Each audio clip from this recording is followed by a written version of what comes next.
दिल्ली में अपने किसी बड़ी भूमिका में रहे उसका लाभ निश्चित रूप से ठीक है, लो ना भाई, लो छोड़ विपक्ष तैयारी हो गया, नीचे रखिए। लगातार कहे जा रहे हैं कि उम्मीदवार नहीं जाएगी कल तक। रीना पासवान से संपर्क किया जा रहा था, उन्हें वो तो नकार दिया। आप सारी बात समझ रहे हैं, लेकिन हमारे उम्मीदवार की जीत तय है यह मैं जानता हूँ। क्या रीना पासवान पर एक दाव लगाना चाहती थी महागठबंधन, लेकिन वो फेल हुआ, लेकिन अब वो दलित चेहरा लेकर के आने की तैयारी कर रही है कि हम लोग दलित को लड़ाएंगे इसमें।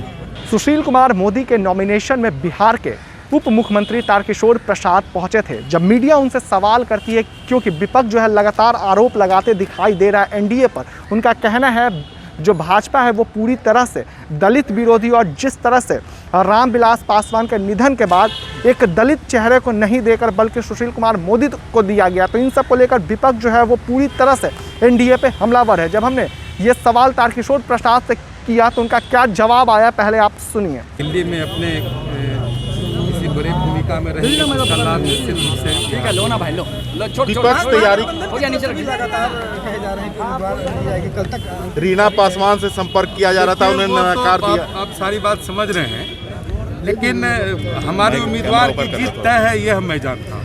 क्या रीना पासवान पर एक दाव लगाना चाहती थी महागठबंधन, लेकिन वो फेल हुआ, लेकिन अब वो दलित चेहरा लेकर के आने की तैयारी कर रही है कि हम लोग दलित को लड़ाएंगे इसमें।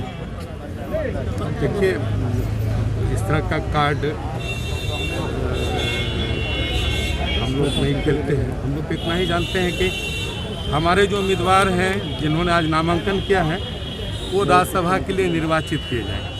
तरकसी जी, हर मौके पर देखा जा रहा है कि स्पीकर का चुनाव हो या फिर यहाँ पे विपक्ष लगातार अटकनें लगा रही है, क्या अड़चन पैदा कर रही है। अभी हम लोग सरकार सत्ता संभाली है, विपक्ष को सहयोग करना चाहिए, क्योंकि हमारा आदेश जनादेश बहुत स्पष्ट है, लेकिन अब वो सहयोग नहीं करके जिस प्रकार का वातावरण तैयार कर रहे हैं, तो उससे मुझे नहीं लगता है कि विपक्ष के नाते जो सरकार चलाने में उनकी भी भूमिका होनी चाहिए, उस भूमिका में वो देख रहे हैं। लेकिन हम लोग बेहतर ढंग से सरकार चलाएंगे, हम बहुमत में हैं और हम एक लक्ष्य को लेकर आए हैं, जनादेश को लेकर आए हैं।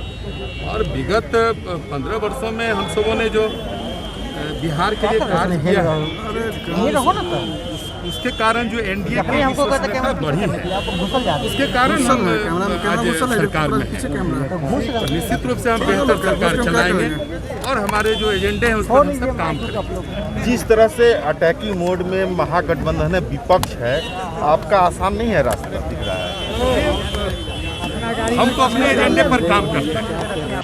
तो जैसा कि आपने सुना, तारकिशोर प्रसाद का साफ तौर पे कहना है महागठबंधन के पास अब कुछ भी नहीं बचा है। खासकर तेजस्वी यादव जो है इस तरह की हरकतें वो करते आ रहे हैं, लेकिन इन सब से कोई भी फायदा नहीं है। जनता ने उन्हें इस बार भी जवाब दिया, और हालांकि जिस तरह से वो दलित विरोधी बता रहे हैं, तो उन्होंने आज तक दलितों के लिए किया ही क्या है हमें पता है। और जिस तरह से सुशील कुमार मोदी एक काफ़ी बेहतर चेहरे हैं, और वो बाहर भी जाएंगे तो बिहार से उनका जो जुड़ाव वो हमेशा से बना रहेगा। हम लोग उन्हें काफ़ी मिस भी करेंगे। ऐसे ही तमाम अपडेट्स आपको HS बिहार देते रहेगा। अभी के लिए फ़िलहाल इतना ही, नमस्कार।